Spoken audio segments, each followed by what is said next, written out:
Армысыздар ағайын, есен аман бармысыздар. Шаршамай жүрмісіздер. Барлығыңызға қол бұлғап қояйын. Мынау жұдырығын көрсетті ғой демеңіздер. Жалпы бәріміз бір елміз, біргеміз. Мынау исі қазақ бір болайық, ешкімге тәуелді болмайық деген немен көрсеткен, сол ишарамен көрсеткен түрмет. Ал жалпы осы көптен бері көріспедік, көптен бері ешқандай эфирге шықпадым. Көптен бері дегенде бір 3 айдан асып қалды шамада. Неге десеңіздер, енді өзі көп сөйлей беруді ұнатпаушы ем. Көп сөз бірдеңе сөз дейді ғой қазақ. Сондықтан мынау ми арқылы Wi-Fi таратамын да. Сол Wi-Fi-ді өзі жаңағы толқынын ұстап қалғандар ұстап қалады. Ұстай алмағандар енді уақыт сағаты келгенде ұстай береді дегендей ғой. Жалпы мен өз басым, менің жеке басымды ардақтап, құрметтеп, бір жеке басымды керемет санап, білгір санап, білгіш санап, ондайға қосыла бермеймін. Енді бір жерлерде тура сөз айтып жатсақ, бір жерде жаңыл сөз айтып жатамыз. Білесіздер, адам болған соң. Ал бірақ жалпы осы ағайындар айтып жатыр жаңағыдай, айтатын дүниеңді тоқтатпай айта бер деп. Содан арғы жағын айтпаймын, ішің білсін алуай дейсізам да болар еді. Бірақ біраз дүниені айтуға тура келетін секілді. Ой қоса отырыңыздар, толықтыра отырыңыздар. Жалпы адам пікір, идеология деген нәрсенің бәрі осы көпті көрсе көл деп, осы көптің үлес қосуымен ортаға шығады деп білем. Әрине арасында лидерлер болады, арасында білімі артық, өмірлік тәжірибесі артық, басқа да қасиеттері артық адамдар болады. Ол адамдардың да өз орнын, өз құрметін ол адамдарға жасайтын боламыз деп ойлаймын. Енді ағайын қарап отырсақ, мені көріп отырсыздар ғой. Қазығұрттың басында кеме қалған, ол әулие болмаса неге қалған деп, баяғы қазақтың фольклорынан қалған сол бір аңызы бар, дастан бар, жаңағы әңгіме бар дегендей. Жалпы Қазығұрт тауы, Киелі Қазығұрт тауының басындамыз. Өзі 2 сілем, мынау кеме қалған мемориалы жасалған жағына шықтым. Сіздермен келесі осы байланысымыз, осы неміз, жаңағы осы эфиріміз осы жерде шықсын, жалғасын деп.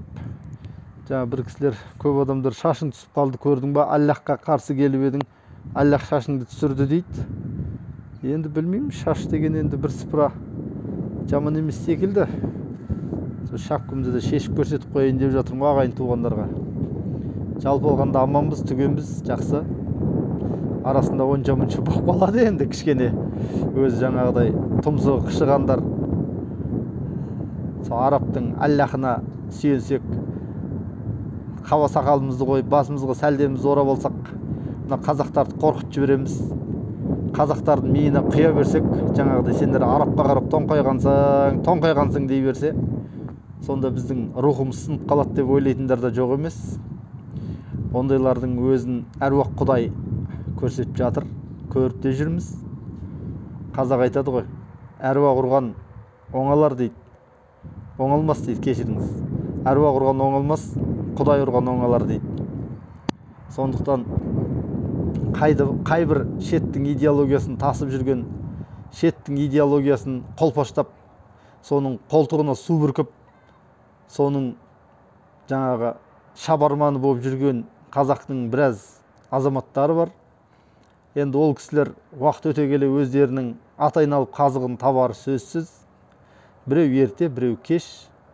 Ал мынау қазақтың тілі тұрған кезде, қазақтың рухани байлығы тұрған кезде, қазақтың қасиетті қара топырағы тұрған кезде қазақылық өшпейді. Жігіттер мен қыздар, азаматтар, қазақылық деген ешқашанда өшпейді, сізге айтайын. Неге? Өйткені қазақылық деген ол табиғаттың өзі ғой. Қазақылық дегеніміз табиғаттың өзі. Адам баласы табиғатты жоқ қылып жібере алмайды.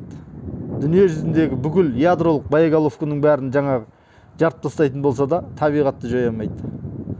Бірақ табиғат адамзатты жойып жібере алады. Сондықтан жаңағы аяз би әліңді біл, құмырсқа жолыңды біл деген қазақпыз. Сондықтан қазақтың даласына келіп, қазақтың жерінде, қазақтың еріне, қазақтың азаматтарына, қазақтың ұл қыздарына идеология үйретем, Құдай туралы ілім үйретем, Құдайдың қандай екенін айтып берем. Құдай маған айт деп жатыр. Сол Құдайдың тапсырмасымен жүрміз деген біраз азаматтар бар. Олар енді кеш болмай тұрып естерін жинасын.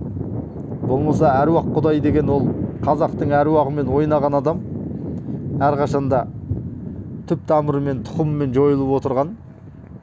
Оны ешкім қарғамай-ақ, сілемей-ақ, ешкім ұрып соқпай-ақ, ешкім барып оған бір террористік акт болмаса бір қорқытып үркітіп, ондай ештеңе жасамай-ақ.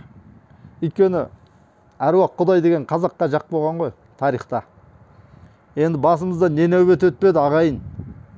Ашаршылық көрдік, Ақтабан шұбырынды, одан бергісі репрессия. Жалпы бұл қазақы ұғым, қазақы дүниетаным. Осыны жоқ қылып жіберейік деген қаншама тырысулар болды ғой. Тарихтан өздеріңіз білесіздер. Біздің тарихымызды қайта жазып, біздің ұлы тұлғаларымыздың барлығын бізге тиесілі емес. Біздің қазақы дүниетанымымызды да бұрмалап, жерімізді де жан-жақтан жырмалап, сөйтіп қазақты жоқ қылып жіберем деген талай адамдар өтті. Бірақ қазақ деген ол табиғаттың өзі. Неге дейсіз ғой? Өйткені қазақты қазақ қылып тұрған қазақтың тілі деға. Ал қазақтың тілі деген сол табиғатты суреттеудің ең төте, ең нақты, ең қысқада нұсқа жолы ғой. Қазақтың тілі табиғатты нақты, тура суреттеген үшін бұл адамзаттың түпкі тілі, төркін тілі. Қазақ айтады ғой, сөз төркінін біл деп. Сол сияқты мына бүкіл сөздің атасы осы қазақ тілінен бастау алады. Неге десеңіз, қазақтың тілі табиғатты суреттеуде, табиғатты оның құбылыстарымен болып жатқан үдерістерді адамдарға жеткізуде теңдессіз қасиеттерге ие. Оны білесіздер, өзіміздің қазақтың әріптері, сөздері, тілі жалпы кішкене былай көп емес, аз-аз зерттесеңіз, сонда белгілі болады өз қазақтың тілінің қаншалықты ұлы құдірет екені. Ал енді бүгін біраз кіріспен ұзап кеткен сыңайлы. Өйткені көптен бері өз біраз әңгіме жиналып қалды. Енді мына бір дүниені айтқым келіп отыр ағайын. Жалпы біз Құдайды тануда, Тәңірімізді тануда, әруақты ұстануда, әруаққа сыйынып, ел жерді қорғап, ел мүддесін жүргізуде осы бізде біраз ұғымдар болды.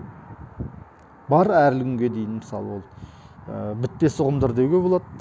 Мысал үшін Тәңір деген ұғым, Құдай деген ұғым, әруақ деген ұғым. Сол секілді міне осы секілді ұғымдар бар. Кие деген, жер, су деген көптеген ұғымдар бар. Соның ішінде соңғы кезде шыққан ұғымның бірі, енді соңғы кезде демей-ақ қояйын, біраз бұрын, ол мынау біздің арамыздағы біраз азаматтар өздерін тәңіршіміз деп жүр. Тәңірші. Енді осы тәңірші дейді ғой. Тәңірші дейді. Бұл тәңірші деген сөздің өзінің энергетикасы маған ұнамайды. Сіздерге ашығын айтайын. Тәңірші, етікші, тігінші, егінші, тәңірші. Мысал үшін етік тігетін адамбыз, етікші дейміз. Жаңа тігін тігетін адамдарды, ұсталарды тігінші дейміз. Егін егетін адамдарды егінші дейміз. Қазақтың сөзі. Ал тәңірші деген не сөз? Тәңір не істейді ол адам? Тәңір туралы ақпаратты өңдеуші ма сонда ол адам? жоқ тәңірге сенімші ма, тәңірге сыйынушы ма, тәңірге табынушы ма? Тәңір дегеннің өзі не? Деген секілді сұрақтар. Содан не керек? Bir ағайындарымыз айтты, мен тәңіршілмін, тәңіршіл, қазақшыл, отаншыл, тәңіршіл деп. Енді шіл деген жалғау болдық. Одан да ол сөздің өзі де маған көңіліме қонбай тұр. Неге? Өйткені мен біреумен одақтаспын. Мысалы үшін осы қазақ еліндегі Қазақстан менің отаным деп соны өзіне ұран қылып алған адамдармен біргемін деген сөз. Мысалы ол отаншылмын деп айтады. Болмаса, мысалы үшін кезінде Сталиннің істегендерін мақтайым, соны жақтайым деген кісілер болса, енді ондайлар некен саяқ болар, бірақ оларды Сталиншілмін деп айтады да. Сталинге жақтасам деген сияқты. Ал енді тәңіршілмін деген адамдар сонда олар тәңірге жақтаса ма? Олар тәңірге жәрдемдесе ма? Олар тәңірге сыйына ма? Олар тәңірге табына ма? Олар тәңірдің жағында ма? Өйткені тәңіршіл деген сөздің өзі тәңірге жәрдемге мұқтаж ба? Тәңірге жәрдем керек пе? Деген секілді бітпейтін сұрақтар туындап кетеді да. Ал содан кейін ол тәңірге табынғаннан, сыйынғаннан, ол тәңірді мадақтағаннан, ұлықтағаннан не пайда? Мысалы үшін бір екі адам егін егіп жатыр. Біреу технологияны біледі, біреу технологияны білмейді. А бірақ технологияны білмейтін адам Құдайға жалбарынып, басын жерге ұра беріп, сол Құдайға жалбарынам деп ойлайды да. Шын мәнінде одан ол көк тиын пайда көрмейді. Кімнің қолында технология болса, технологиясы бар адамдар, бар елдер, бар қоғамдар, технологиясы жоқ қоғамдарды езе береді, игере береді, қанай береді. Ол табиғаттың заңы деуге де болады. Мысалы, сүлік барып жылқының мұрнына кіріп кетеді да, оның қанын сорады ғой. Сүлікте суда жатып алып, білдірмей мұрынға кіріп кету деген технология бар. Ал сол секілді біздің қазақтың арасында дәл қазір, бұдан ғасырлар бұрын қазақтың миын уландырып, қазақтың миын айналдырып, қазақты ақырын ғана ақшасын, малын, жанын, жерін шеттен келген идеологтарға жаңағыдай ақсүйекпіз деп жүр ғой өздері, аттары кім екенін тамаша білесіздер. Сол кісілерге беріп жіберу, тыныш қана. Ол да бір технология, ақпараттық технология да, ақпараттық жаулап алу технологиясы. Сонда қазақтың елін, жерін сақтайтын, ол да бір оған қарсы технология керек қой. Ал енді сонымен енді әлқисса тәңіршіл деген сөзге келейік. Тәңіршіл. Энергетика жетіспейді. Айтқан адам сом, бір ұстын, бір құйын секілді энергетика жоқ. Баяу. Содан тарихта ары бері ақтарып отырдық. Энергетика керек. Оны қайдан аламыз? Қазақтың сөзінде энергетика көп қой. Содан мен өзім тарих беттерінен қарап отырсаңыздар, ежелгі қазақ даласындағы бүкіл билеушілері өздерін тәңір құттар деп атаған екен ғой. Тәңір құт.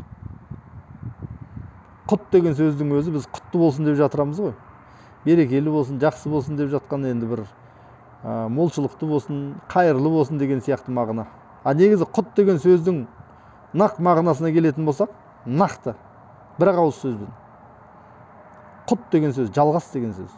Бір нәрсе жалғасты болсын. Атқа мінсе бала құтты болсын дейміз, жалғасты болсын, ұзағынан сүйіндірсін. Ұл келсе, қыз келсе дүниеге құтты болсын дейміз, ұзағынан сүйіндірсін, жалғасты болсын, ары қарай осы жақсылық жалғаса берсін деген сөз. Ал тәңір құт деген сонда нені білдіріп тұр? Тәңір құт деген сөз, ол тәңірдің жалғасы.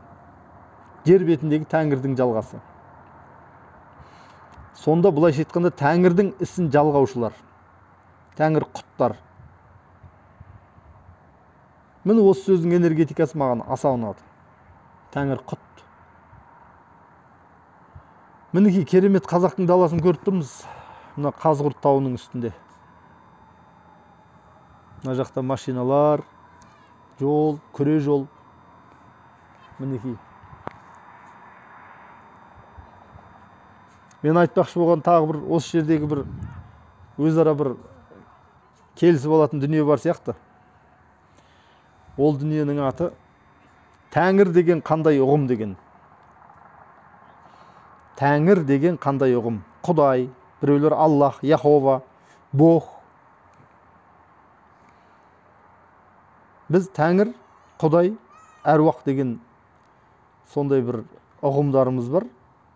Ол ұғымдардың орны қалай, жүйесі қалай, соны миымыздың ішінде реттеп алуымыз керек секілді. Өйткені қазақ жалпы құдайшыл халық.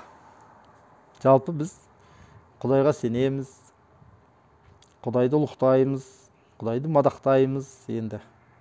Ол нәрселер Құдайға қаншалықты керек екенін мен айта алмаймын, бірақ сол Құдайды ұлықтасақ, әйтеуір Құдай бізге бір оң көзімен қарайтын сияқты, сол анау паралап біреуді пәрелеп сатып алып жатамыз ғой жаңағыдай. Мемлекеттік қызметкерлерді, басқа жерлердегі азаматтарды сөйтіп өзіміздің заңға томпақ, қисынға томпақ нәрсе дүниелерімізді өткізіп жіберуге тырысамыз. Болмаса заңды нәрсенің өзіне де кейде қол жеткізе алмай жұрттар пәрелеуге баруға мәжбүр болып жататын кездер болады. Оның өзі бөлек тақырып. Ал бірақ Тәңір деген қандай ұғым, соған келейік. Тәңір. Оны біреулер енді көп деген мағынасын шығарып беріп жатады. Таң-ір, теңгір деп. Енді мен өзім қазіргі ақылымның жеткені бойынша, қазіргі өзімнің, жеке өзімдің тұжырым пайымым бойынша, менің жеткен жерім мынау. Тәңір деген бұл энергия. Энергия. Белоктың ішін ашсаңыз да, олардың атомдарын өзара құрастырып тұрған, бір-біріне ұстап тұрған энергия бар. Органикалық, бейорганикалық химия қай жаққа қарасаңыз да, кез келген оттегі ауаның бір атомның молекуласын алыңыз, металдарды алыңыз, сұйық, қышқыл, сілті, кез келген нәрсені алсаңыз да, барлығының молекулалардың ішіндегі атомдардың арасындағы байланыс, нейтрондар мен протондарды ұстап тұрған нәрсе не болып тұр? Қазіргі ғылымның жеткен деңгейі сол нәрсені энергия деп тұр. Яғни бүкіл мынау біздің ғаламымыз ол энергияға тола. Энергияға тола. Сондықтан ол біз жалпы Тәңір деп жүргеніміз ол энергия болып тұр. Ал енді бұл энергияның ағуының өзінің заңы бар. Мектеп бағдарламасынан білеміз, энергияның сақталу заңы деген заң бар физикада. Ол бойынша энергия жоқтан бар болмайды, бардан жоқ болып кетпейді. Энергия дегеніміз бір түрден екінші түрге ауысады да отырады. Біз өлген соң қайда барамыз дейді. Қайда барамыз? Ғаламдық энергияға қайтып айналып кетеміз. Қазір мынау тәнді қимылдатып, қозғалтып, сөйлетіп тұрған кішкене ғана бір энергияның ұшқыны, сол ұшқын мынау денеден ұшып кететін болса, мынау дене өзінің энергиясына қайтады, мынау топыраққа. Ал ұшқын ғаламдық энергияға ұласып кетеді. Ал ғаламдық энергияның ар жағында не бар екен, оны адам баласының санасы жетпейтін нәрсе. Тәңір деген мәселені ойландық. Мен өзімнің тұжырымдарымды айтып отырмын сіздерге, ағайын. Астында комментарийлерге жазып, осы видеомен бөлісіп, айта отырарсыздар қалай екенін, өздеріңіздің ойларыңыздың да. Онан кейін тағы бір мәселе бар, ол не деп аталады? Құдай дейміз. Құдай. Қазақта бір сөз бар еді біз бала күнімізде. Осы бір ауылдың балалары ойнап жүріп, қатты ашуланған кезде бір-біріне айтатын, ана ағам айтам деп қатты зәбір өткізіп жіберсе айтатын. Осы Құдайдың бір жерінен ұстап салбырап түскен болсаң да енді аямай ұрам дейтін.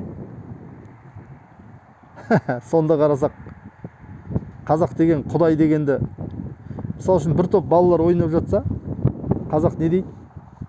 Ай, құдайлар беріп қапты дейді. Ай, құдайларың беріп қапты дейді. Ол не деген сөз? Бірнеше құдай, бірнешеуіңе құдай беріп қапты дейді. Болмаса, алыстағы бір адам тура сіздің үйіңізден бір кеп оқыс келіп қуантып қалған кезде қазақта айтатын бір сөз бар. Қай құдай айдап келді сен деп. Ол бір құдай деп тұрған жоқ ол жерде. Қай құдай дейді. Құдайлардың қайсысы деп тұр. Ал тәңірге қай тәңір деп айтылмайды. Неге? Өйткені энергия ғой, бәріне ортақ қой энергия. Энергия күнде де бар, энергия суда да бар, энергия бәрінде бар. Тіпті нәжістің өзінде энергия бар. Табиғатта артық нәрсе жоқ. Табиғатта артық нәрсе жоқ. Барлық нәрсе өзінің қызметі бар, өзінің тепе-теңдігі бар. Ал тәңірдің бір көрінісі не? Энергияның бір көрінісі ол не? Тепе-теңдікті ұстап отырушы ғой. Баланс дейсіз ба, теңгерім дейсіз ба, қалай десеңіз де, тепе-теңдік теңгерім болмай, біз көріп отырған әлемнің өмір сүру мүмкін емес. Және де ол Құдай адамның есебін ана дүниеге барғанда береді дегеннің бәрі өтірік болып тұр. Неге?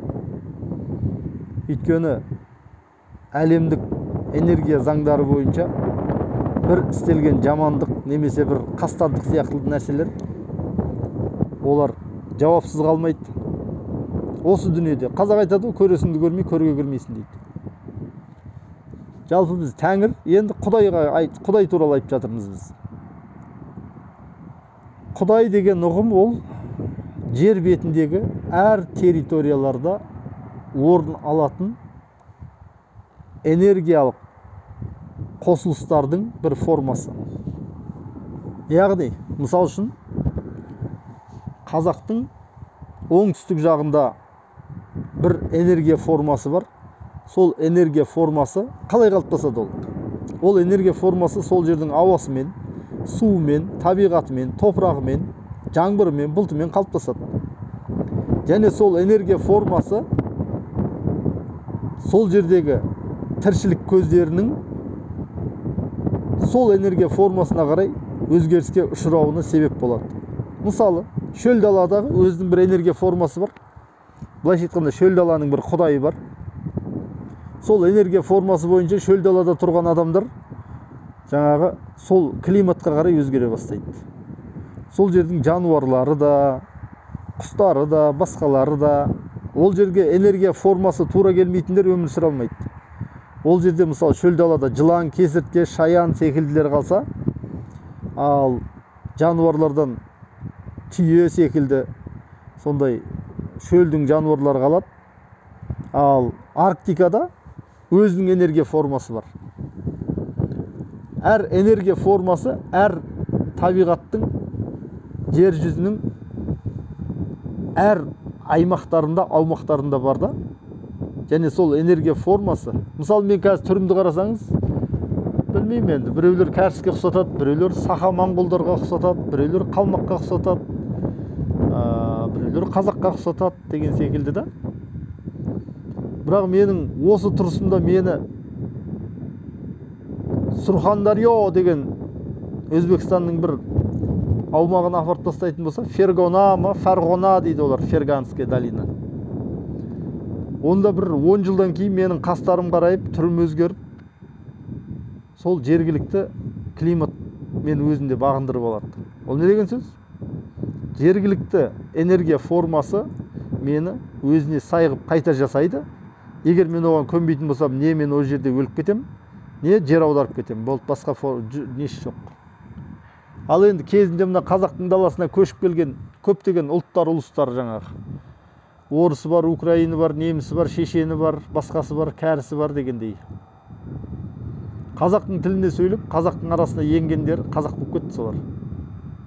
Ол арғы аталары қазақ болмағанымен өздері қазақ болып кетті. Неге? Өйткені олардың